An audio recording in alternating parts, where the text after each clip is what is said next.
Assalamualaikum warahmatullahi wabarakatuh. Jumpa lagi dengan Bro channel pendidikan dan pembelajaran yang ingin selalu berbagi info dan tutorial dengan sahabat Bro channel dimanapun berada. Saya berharap semoga sahabat Bro channel semuanya dalam keadaan sehat walafiat dan selalu mendapat perlindungan dari Allah Subhanahu wa Ta'ala. Oke sahabat Bro channel, kita akan mencoba meneruskan ya pembahasan soal latihan AKG. Untuk lebih menyingkat waktu, kita coba buka soal nomor 11 ini, meneruskan. Pertanyaannya, merenungkan kembali tindakan perbaikan dan dampaknya serta mencari jalan keluar untuk tindak lanjut PTK atau penelitian tindakan kelas merupakan titik-titik. Jawabannya A. Analisis, B. Refleksi, C. Observasi, dan D. Diskusi. Nah, ini merenung kembali tindakan perbaikan. Jadi merenung kembali ini sama dengan refleksi. Nah, jadi ketika kita dalam pelaksanaan misalnya ya siklus 1, kita telah melaksanakan proses pembelajaran pada siklus 1. Maka setelah itu diikuti dengan refleksi, merenungkan kembali. Nah, untuk refleksi ini dibantu oleh observer ya, pengamat. Jadi mendiskusikan apa yang telah terjadi dalam pelaksanaan proses pembelajaran pada siklus pertama. Jadi didiskusikan, mungkin ada kekurangan, ada kelemahan dan lain sebagainya. Ini apa? Didiskusikan, nanti hasilnya akan dituangkan dalam perbaikan siklus kedua. Nah, ini yang namanya refleksi. Kalau analisis kita menganalisa data-data yang telah diperoleh. Kemudian observasi berarti pengamatan, diskusi mendiskusikan. Tapi di dalam refleksi sendiri ada analisis, ya, ada diskusi, dan tentu ini apa istilahnya, modalnya dari lembar observasi yang telah diisi oleh teman sejawat yang merupakan observer. Jadi jawaban yang tepat adalah yang B, adalah refleksi. Nah, ini refleksi dalam PTK ini upaya untuk mengkaji apa yang telah terjadi dan atau tidak terjadi, apa yang telah dihasilkan atau yang belum berhasil dituntaskan dengan tindak perbaikan yang telah dilakukan. Hasil refleksi ini digunakan untuk menetapkan langkah lebih lanjut dalam upaya mencapai tujuan PTK. Jadi misalnya ketika sudah dilaksanakan refleksi siklus kedua, kemudian hasil refleksinya itu kurang memuaskan ya dari hasil tesnya dan sebagainya, maka ini dari refleksi ini bisa ditentukan apakah maju ke siklus ketiga atau tidak. Ini untuk soal nomor 11. Kita lanjut ke soal nomor 12. Latar belakang, tujuan penelitian dan manfaat penelitian harus menjadi bagian dari PTK, khususnya pada bagian jelas ini pada bagian pendahuluan. Jawabannya C ya, karena apa? Di dalam pendahuluan itu ada latar belakang masalah ya, tujuan penelitian, manfaat penelitian, terus ada lagi ya, ini sebelum ini setelah latar belakang ada rumusan masalah. Jadi jawabannya C, mudah. Kalau dalam kesimpulan hanya ada kesimpulan dan saran. Nah, ini yang perlu diketahui ketika membuat kesimpulan atau simpulan saja ini dasarnya dari rumusan masalah. Jadi melihatnya ke bab awal pada bab pertama tentang pendahuluan. Kalau dalam rumusan masalah ada dua rumusan yang yang diteliti, ya nanti pada kesimpulannya dua, tujuannya pun dua, nggak usah melebar ke sana kemari. Jadi patokannya di situ. Sehingga apa? Ketika penilai ya, melihat PTK yang Bapak dan Ibu buat itu lihatnya dari situ sudah cukup, antara kesesuaian antara rumusan masalah, tujuan, dan kesimpulan. Ini poin terpenting ini. Rumusannya 2 ya, tujuannya 2, simpulannya juga 2, tidak usah melebar ke sana kemari. Oke, kita lanjut ke soal nomor 13. Agar dapat menyusun hipotesis tindakan dengan tepat, Anda dapat melakukan kegiatan-kegiatan. Salah satu kegiatan adalah pengkajian teoritik di bidang pembelajaran atau pendidikan. Nah, pernyataan tersebut merupakan kegiatan PTK pada langkah A. Merumuskan masalah, B. Mengidentifikasi masalah, C. Merancang PTK dengan mengajukan hipotesis tindakan, D. Menyusun proposal penelitian. Nah, ini jawabannya udah jelas, C ya.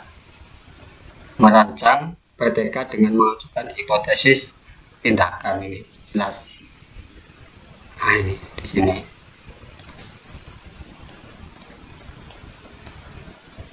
Oke, nomor 13 sudah cukup. Dilanjut ke soal berikut, soal nomor 14. Kurikulum 2013, proses pembelajaran menggunakan pendekatan saintifik. Artinya, ini perlu diingat bahwa yang namanya pendekatan saintifik ini kan pada kurikulum 2013 itu ditekankan ya.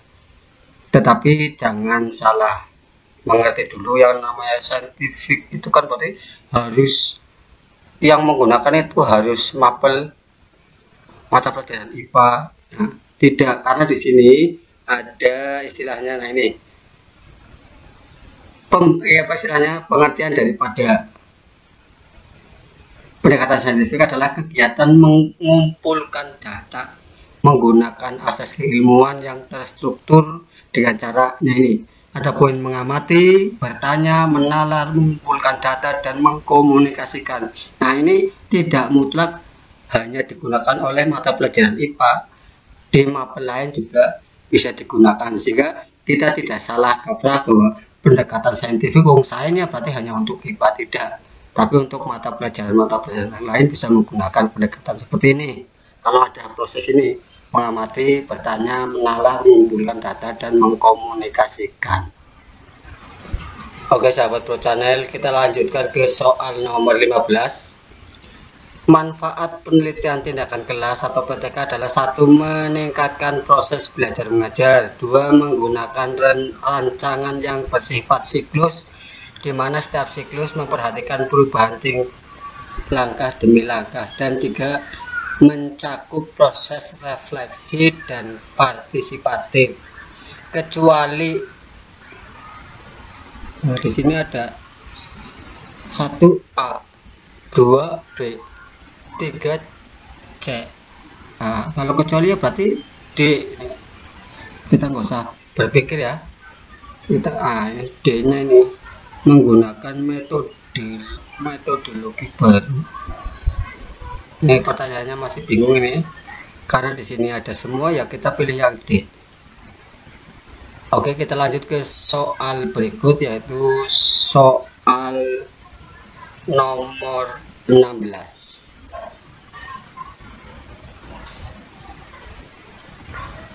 Seorang dosen dari LPTK membantu Pak Budi, guru kelas 7 SMP, untuk mengatasi kesulitan yang dihadapinya. Pak Budi merasa kesulitan memberi motivasi kepada siswa untuk mengerjakan PR yang telah diberikannya. Pak Budi menceritakan kepada dosen bahwa PR yang dikumpulkan siswa jarang dibahas di kelas dan hanya ditumpuk di meja kerja.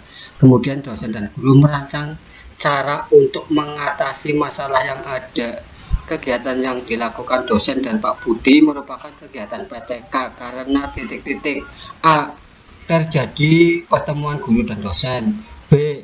Pak Budi bekerjasama dengan dosen, C. Masalah penelitian muncul dari kerisauan guru, D. Dosen membantu masalah guru. Nah, ini yang namanya PTK itu memang terjadi dari kerisauan guru, tapi di sini kalau saya melihat soalnya ya, wong hasil kerjaan siswa juga jarang dibahas di kelas dan hanya ditumpuk di meja, ya otomatis siswa motivasinya rendah ya ini ya. Ini kan masalahnya dari Pak Budinya ya. Nah, kita coba cek kunci jawabannya. Nah, di sini jawabannya B, kolaborasi. Masalah PTK harus berawal dari guru itu sendiri yang berkeinginan memperbaiki dan meningkatkan mutu pembelajarannya di sekolah dalam rangka meningkatkan mutu pendidikan. PTK atau Classroom Action Research adalah action research yang dilaksanakan oleh guru di dalam kelas. Di sini jawabannya B, Pak Budi bekerja sama dengan dosen.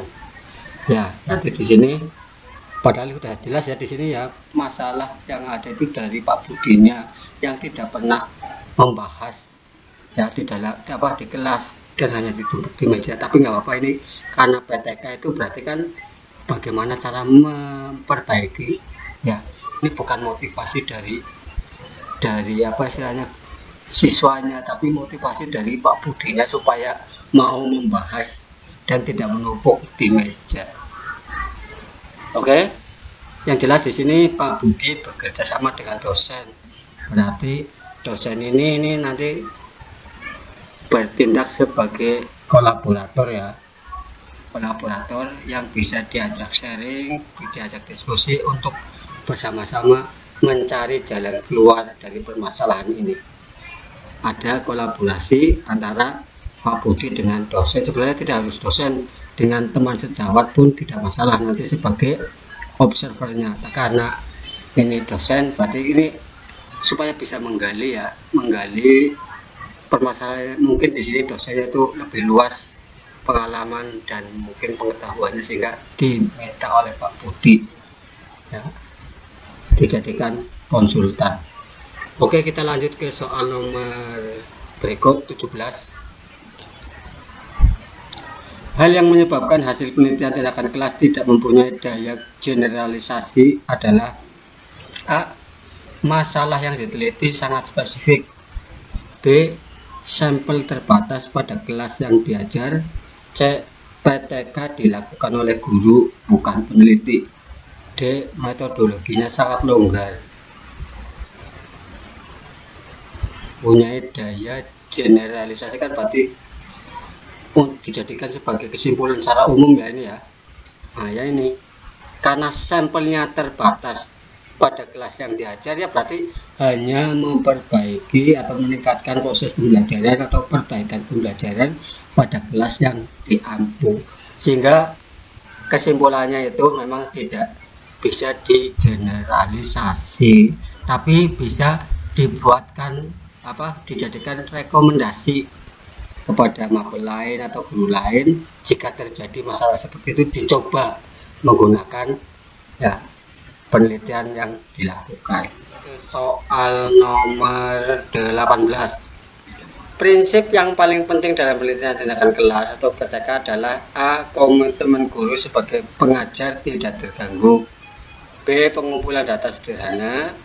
C. Metodologi tepat. D. Laporan sederhana. Nah ini yang paling tepat itu yang A. Ini komitmen guru sebagai pengajar tidak terganggu karena objek atau subjek penelitian adalah kelas yang diajarnya. Lanjut nomor 19. Metode utama dalam penelitian tindakan kelas tersebut self reflective inquiry. Artinya metode yang digunakan A. Bertumpu pada kemampuan guru melakukan refleksi. B. Longgar tetapi tidak mengikuti kaidah penelitian. C. Hasil observasi atau garis miring kesan dari guru. D. Bervariasi asal sesuai dengan kaidah penelitian. Kita lihat coba kuncinya. Nah, jawabannya yang A. Self reflective inquiry, artinya penelitian berawal dari kerisauan guru akan kinerjanya. Kemudian metode utama adalah refleksi ya, bersifat agak longgar, benar, tetapi tidak mengikuti kaidah, tetapi tetap mengikuti kaidah-kaidah. Longgar kaidah-kaidah penelitian, benar. fokus penelitian berupa kegiatan pembelajaran, dan D. Tujuan memperbaiki pembelajaran. Kita lihat bervariasi sesuai dengan kaidah penelitian. Hasil observasi kesan guru longgar tetapi tetap. Kita coba lihat jawabannya di sini A. Pengertian self reflective, ya dari hasil kerisauan ya, refleksi dari guru ya. Oke, jawabannya yang A. Oke, kita lanjut ke soal nomor 20. Setelah menetapkan dan menjabarkan masalah, guru perlu mengembangkan cara melakukan perbaikan atau mengatasi masalah. Untuk mengembangkan cara mengatasi masalah, guru dapat melakukan hal-hal berikut kecuali A. Mengkaji teori yang relevan dengan masalah. Betul. B. Menyusun langkah-langkah pemecahan masalah. Betul. C. Berdiskusi dengan teman sejawat. Betul. D. Mengingat kembali pengalaman yang terkait dengan masalah tersebut. Nah, ini jelas jawaban yang tepat adalah yang D, karena di sini kecuali ya, kecuali mengingat kembali. Oke, sahabat Bro Channel dimanapun berada, barangkali hanya ini saja yang bisa saya sampaikan pada video tutorial kali ini. Sekali lagi mohon dukungan untuk subscribe channel ini bagi yang baru bergabung. Klik pada tombol subscribe warna merah di bawah deskripsi video ini. Jika sudah, silahkan like atau share ke teman jika memang ini bermanfaat. Demikian saja. Wabillahi taufiq wal hidayah. Wassalamualaikum warahmatullahi wabarakatuh.